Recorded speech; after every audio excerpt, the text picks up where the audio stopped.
Alright, we are in Jeremiah 23. Good morning. Let's start in prayer from Matthew chapter 6, verse 9. After this manner, therefore pray ye, Our Father, which art in heaven, hallowed be thy name. Thy kingdom come, thy will be done, in earth as it is in heaven. Give us this day our daily bread, and forgive us our debts, as we forgive our debtors. And lead us not into temptation, but deliver us from evil. For thine is the kingdom, and the power, and the glory, forever. Amen. Oh, okay.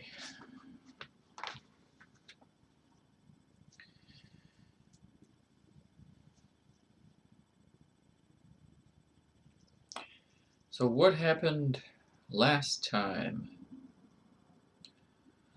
Well, we read 22 and 21, and the message was to King Zedekiah, and he's warning him about the Babylonian captivity that approaches, Sadly, Zedekiah is it's a sad character. It's a person who he's stuck. A lot of people are stuck right now. They'd like to do the right thing and say the right thing, but then they have something that a villain can use against them. What's most valuable to most people, it's usually your wife or your kids. You die for them. So when somebody threatens your family, if you don't do as we've said you're supposed to do, then I'm going to, threaten. They threaten you, they threaten your family, and I think that's a lot of what's happening to Zedekiah. But at the same time, what does Jeremiah? I don't think he directly warned him. Maybe he did here. We should probably just read through it again. But certainly, what happens? His whole family gets killed in front of him before he gets taken away to Babylon. That was the worst thing that could happen to him. But he's worried that if he surrenders, they'll get killed. And then because he doesn't surrender and he runs off, they get killed. And what if he had just outright surrendered somehow without, Well, I think it's always best to just surrender to him and lay it before him. And, I don't know what to do, in this situation or that situation, I don't know what to do. Like, that's kind of where I'm at. Especially, I think only just a week ago, I was really at my wit's end about a lot of stuff, and all of my coworkers are getting all kinds of problems. My best friend has some serious problems. My other friend, who doesn't talk to me anymore, that's my fault, really. He's got all kinds of problems. It's I am at my I don't know what to do anymore, and all I can do is go to him with it, and I hope that he is merciful to all these people and to me. And I don't know what to do anymore, I really need him to get us out of this.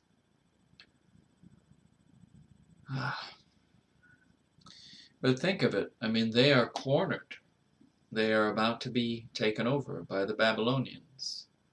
You don't really have another choice. You might think there might be another Rabshakeh moment, right, where an angel comes out and wipes out 185,000, but Jeremiah hasn't foretold that. Jeremiah tells him to surrender. That this is it. The land has to have its rest. You guys are going into captivity. Surrender. I think the best bet would be to listen to the person who is hearing from God. All right. So he was foreshadowing that captivity, the destruction, warning King Zedekiah. I don't think he's speaking to him directly. I think he's speaking through like an envoy or something, but toward the end he does speak to Zedekiah directly. So anyway, we're continuing from chapter 23. There's a note here for the title. The Future Restoration and Conversion of Israel Message Against the Faithless Shepherds. Faithless shepherds. Wow. Let's read this note. This final restoration is shown to be accomplished after a period of unexampled tribulation, and in connection with the manifestation of David's righteous branch, who is also Jehovah Sidkenu. Hopefully I'm pronouncing that correctly, I'm sorry. The restoration here foretold is not to be confounded with the return of a feeble remnant of Judah under Ezra, Nehemiah, and Zerubbabel at the end of the 70 years. At his first advent, Christ, David's righteous branch, did not execute justice and judgment in the earth, but was crowned with thorns and crucified. Neither was Israel, the nation, restored, nor did the Jewish people say, "The Lord our righteousness."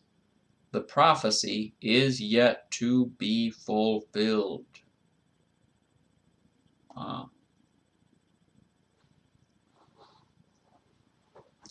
That's interesting.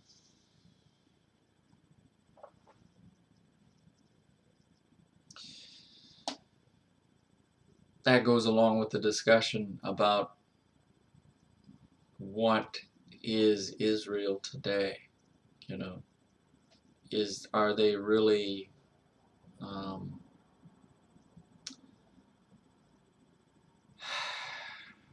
was listening to Pastor Scarlett, I think his name is, His Glory. That's his channel.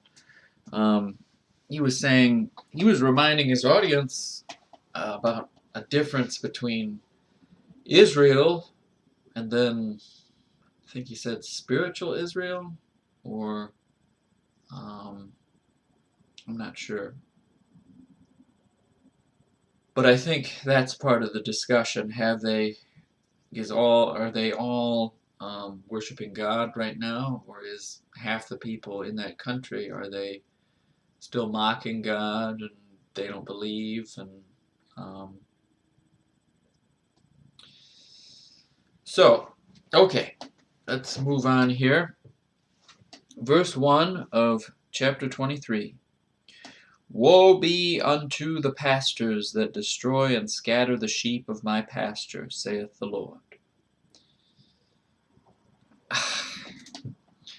My brother and I went to a church just last Sunday, and my brother confided in me that he didn't like the youth pastor there. I didn't have a problem with it, but my brother did. He didn't want to hear the example that he used.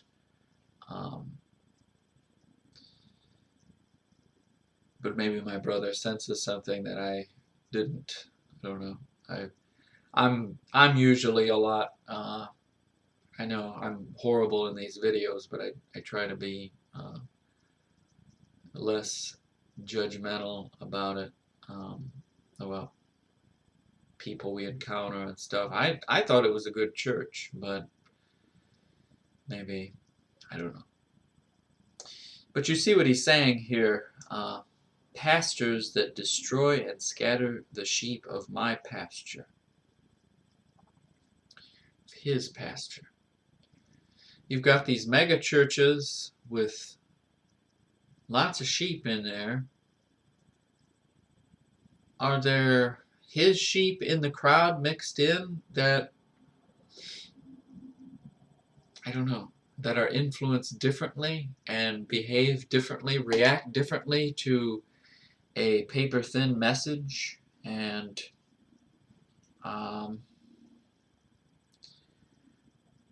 what does this pastor, what is the effect on that person, the real remnant, the true believing Christian there in that audience?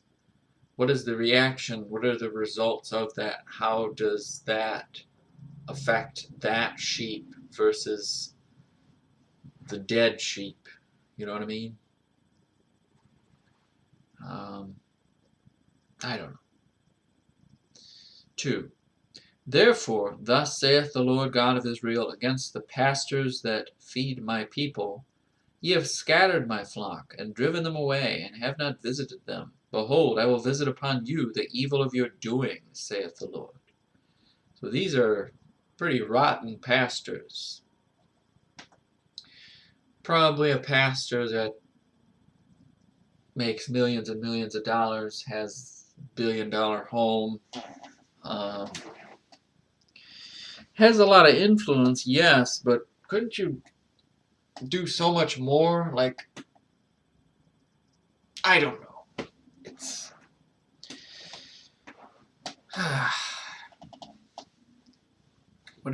what are the evil of their doings? I will visit upon you the evil of your doings, saith the Lord. Maybe so far as to think of it in terms of Eli's sons, priests that were, oh yeah, sacrifice, and then like horrible stuff they were doing, something like that. There's all kinds of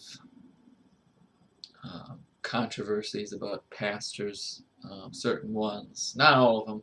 The pastors that I had in the past, 2 pretty good guys. That pastor, both the pastors we saw that last Sunday, I thought they were okay. The one might have been a little arrogant, but I still think his message was pretty solid, really. It's true.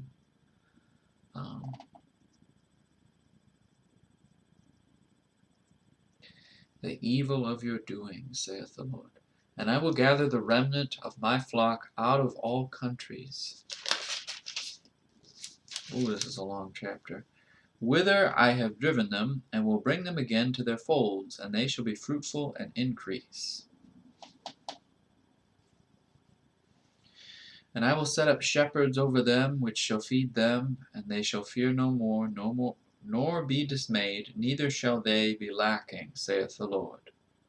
Behold, the days come, saith the Lord, that I will raise unto David a righteous branch, and a king shall reign and prosper, and shall execute judgment and justice in the earth. In his days Judah shall be saved, and Israel shall dwell safely, and this is his name whereby he shall be called, the Lord our righteousness. To David a righteous branch, and a king shall reign and prosper, and shall execute judgment and justice in the earth.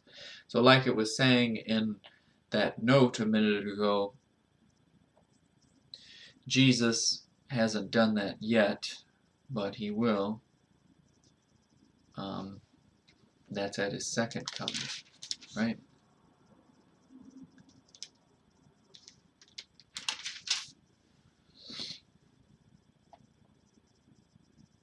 And if it's at his second coming, then it's going to be different circumstances. I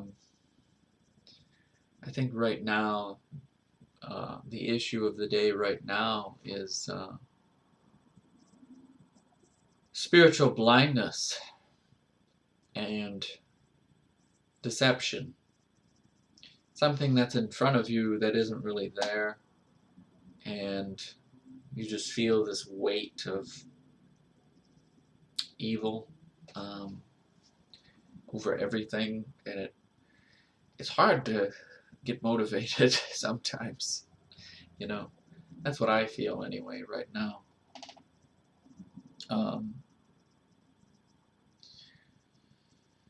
So I think what it's describing here is probably still in the future, as that note was saying.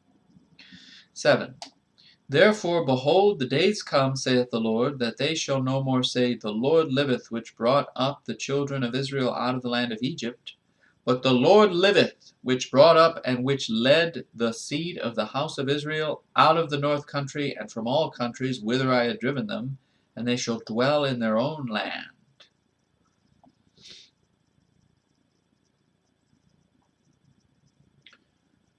Mine heart within me is broken because of the prophets. All my bones shake.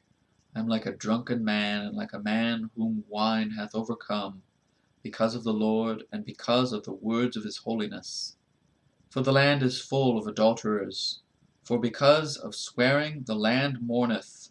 The pleasant places of the wilderness are driven up, and their course is evil, and their force is not right. For both prophet and priest are profane. Yea, in my house have I found their wickedness, saith the Lord. Wherefore their way shall be unto them as slippery ways in the darkness. They shall be driven on, and fall therein. For I will bring evil upon them, even the year of their visitation, saith the Lord. Their force is not right. Their course is evil, for both prophet and priest are profane. Yea, in my house have I found their wickedness, saith the Lord. Slippery ways in the darkness, they shall be driven on and fall therein, for I will bring evil upon them, even the year of their visitation, saith the Lord. So that's inevitable, These hypocrites that we see right now and in the future, God is going to execute justice and judgment inevitably. It's hard when you're in the midst of it. You see all these things he's describing. And I have seen folly in the prophets of Samaria. They prophesied in Baal and caused my people Israel to err. That's one aspect of this that freaks me out, Verse 13. Am I hurting someone in what I speak, what I teach, how I think? If you're a pastor, you have to be aware of that and recognize your responsibility that if you are causing people to err, that's not good, That's why it's really, you should just stick to the Bible itself. If you start listening to the cultural issues of the day, like the push right now is race. You saw the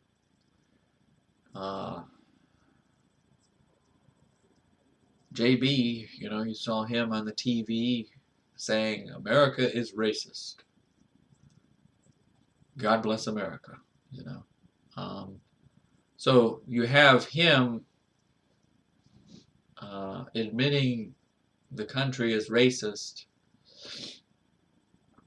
And so if you are not very intelligent and you watch that broadcast and you take that to heart, when you come into my store and you see me, you probably hate me immediately because of what this idiot claims. And he is causing us to err by his speeches, you know, if you can even call it that, his babblings. So he is influencing a group of people to believe that everybody is racist today. And is that, you know, is that in here, or is he just perpetuating a social justice message? He is the most powerful person in the land, yet he's using his power to perpetuate something that only further divides us, you know? And it's causing us to err badly. Because of those speeches, somebody could come in and hate me and want to wipe me out. I don't even look people in the eye. I don't know. I try to be as meek as a lamb, or whatever the phrase is, you know? I try not to be offensive to anyone. I just try to be polite. The other day, I tried to get out of this guy's way. And he was offended just because I was trying to do that, you know? If I had stood in his way, he would have still been offended. You know, that's the kind of thing, the influence that this moron is causing people to err. Now, if you had a real message that explained how Satan really works, you might get through to them to realize how Satan is actually influencing the one side to hate the other side and cause both sides to kill each other and kill themselves. But instead, you have this message that is causing us all to err. It's true evil. It's pure. It's really bad stuff. How about you go here and preach a message based on this? That's where you should be going. Not based on a worldly standard that doesn't make any sense to begin with. If you have 2 brain cells. I don't accuse you of not having 2 brain cells. I'm going to give you the credit and assume you're not that dumb. I'm going to challenge you with the truth. But has the truth become too difficult for people now? Is that where we're at? Is that how bad it is? Could be. It probably was in this instance that he's describing. 14. I have seen also in the prophets of Jerusalem an horrible thing. They commit adultery and walk in lies. They strengthen also the hands of evildoers, that none doth return from his wickedness. They are all of them unto me as Sodom, and the inhabitants thereof as Gomorrah. So you have me asking that question, are you walking with God? I ask that question like all the time. See how it puts it here? You know? They commit the crime, the sin, the adultery, and you could still come back from that, you know? And you could still go to God with it. And yeah, you're probably still going to have problems from doing that, but at least you'd be going in the right direction, you know? But instead, they keep walking in it, and they just think like it's fine, and then they keep doing it, and there's a problem there. And then the second half, they strengthen also the hands of evildoers. That's something I've been convicted about lately. Like, where does my money go? And how am I influencing something with my money, or my attention? Yes, with movies, you know? If I give all the glory to some actor, and then that actor is involved in all kinds of satanic stuff, what am I, it's not good, you know.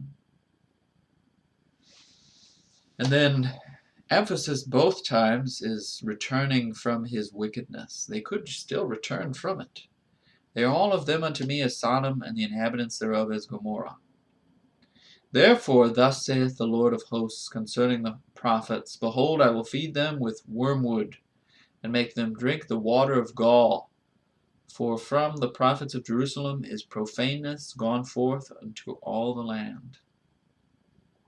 And that's where it goes, you know. I got all these little kids coming into the store, probably 10 years old and upward. It's F this, F that. Look at that effing F, you know. I hear it all the time. How could you allow your kid to speak with such profanity, you know? But it's like everywhere. And as you allow that evil to perpetuate and you in fact strengthen it,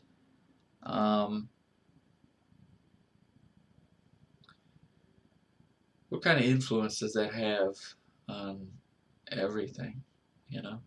Now when these kids become adults and they start working, and then you have to work with that person, you know? I think of a guy who was like 80 years old and he was still working, still super tough, you know? His name was Joe. I forget his last name, but him and his wife were working at my old job, and I worked with them a little bit. I think his old job was he was a battery salesman, probably worked for one of those local battery stores, and then batteries went out of business, you know, car batteries, that kind of thing. So he probably worked in that job all of his life, and now he has to work at this big store. I wonder how he looked at me. That was my point, you know, is he disgusted with me as I'm disgusted with some of these kids I encounter? Thank God the kid that's working at our store, young man, like 18, 19, he's actually a pretty good kid. You know, I mean, he seems like it. The other kid that works at our store, I think he's a pretty good kid too, actually. Praise God. We could be so much worse off, you know. They have their problems, yes. Everybody has their problems, but that's really a miracle in itself to get two decent kids. But never mind. I'm just saying the generation gap, you know. I'm an old man now, so when I see the next generation coming in, do I look at them like, man, how did this happen? Or do I look at them and say, you're kind of the same as me, you know? How has it changed so much in just a generation? It's crazy.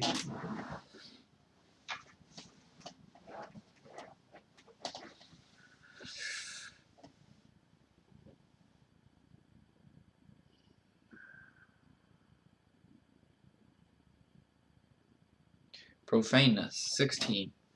Thus saith the Lord of hosts, hearken not unto the words of the prophets that prophesy unto you. They make you vain. They speak a vision of their own heart and not out of the mouth of the Lord. Another warning to me about how I speak and how I have to be careful. We all have to be careful. Sometimes that's probably why Mr. Gowndry left in a lot of ways, because some of the things out of my mouth were just bad, you know, and they weren't this Bible, you know. It's bad. Another reason why I put away my old videos, you know. A lot of bad stuff that I said that probably isn't appropriate when I'm reading the Bible, you know. They say still unto them that despise me, the Lord hath said, ye shall have peace, and they say, unto every one that walketh after the imagination of his own heart, no evil shall come upon you. That's a perfect picture of the social gospel, the social justice, cancel culture, the feel good gospel message, I guess, would be the way to put it. You can do whatever you want. The YouTube, there was a video on YouTube about Oprah asking a bunch of famous speakers, is homosexuality a sin? And it's like an hour-long video, and they're all of their pictures are like,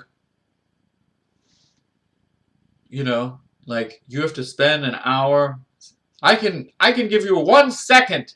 Yes, it is a sin. Was that hard? But no, they have to justify it somehow.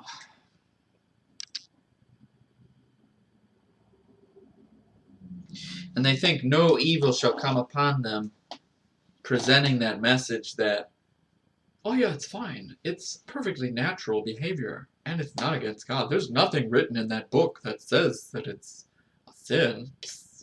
I think there's plenty in here to indicate it's a sin. There's lots of other things that are a sin, and you should be a little more familiar with this book, I think, Instead of coming up with the worldly justification and the little twist on it to make it justifiable in your own eyes, How about you conform to what God says instead of trying to fit it into your jigsaw puzzle,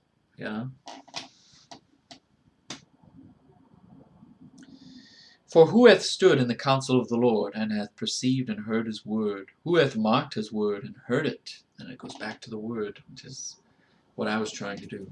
Behold, a whirlwind of the Lord is gone forth in fury, even a grievous whirlwind. It shall fall grievously upon the head of the wicked. The anger of the Lord shall not return until he have performed the thoughts of his heart. In the latter days ye shall consider it perfectly. I have not sent these prophets, yet they ran. I have not spoken to them, yet they prophesied. But if they had stood in my counsel and had caused my people to hear my words, then they should have turned them from their evil ways and from the evil of their doings. Am I a God at hand, saith the Lord, and not a God afar off? Can any hide himself in secret places, that I shall not see him, saith the Lord? Do not I fill heaven and earth, saith the Lord? I have heard what the prophets said that prophesy lies in my name, saying, I have dreamed! I have dreamed! How long shall this be in the heart of the prophets that prophesy lies? Yea, they are prophets of the deceit of their own heart, which think to cause my people to forget my name, by their dreams, which they tell every man to his neighbor, as their fathers have forgotten my name for Baal. The prophet that hath a dream, let him tell a dream, and he that hath my word, let him speak my word faithfully. What is the chaff to the wheat, saith the Lord? Is not my word like as a fire, saith the Lord, and like a hammer that breaketh the rock in pieces? Therefore, behold, I am against the prophets, saith the Lord, that steal my words every one from his neighbor. Behold, I am against the prophets, saith the Lord, that use their tongues and say, He saith. Behold, I am against them that prophesy false dreams, saith the Lord, and do tell them, and cause my people to err by their lies and by their lightness. Yet I sent them not, nor commanded them, therefore they shall not profit this people at all, saith the Lord. And when this people, or the prophet, or a priest shall ask thee, saying, What is the burden of the Lord? Thou shalt then say unto them, What burden? I will even forsake you, saith the Lord. And as for the prophet, and the priest, and the people, that shall say, The burden of the Lord, I will even punish that man and his house.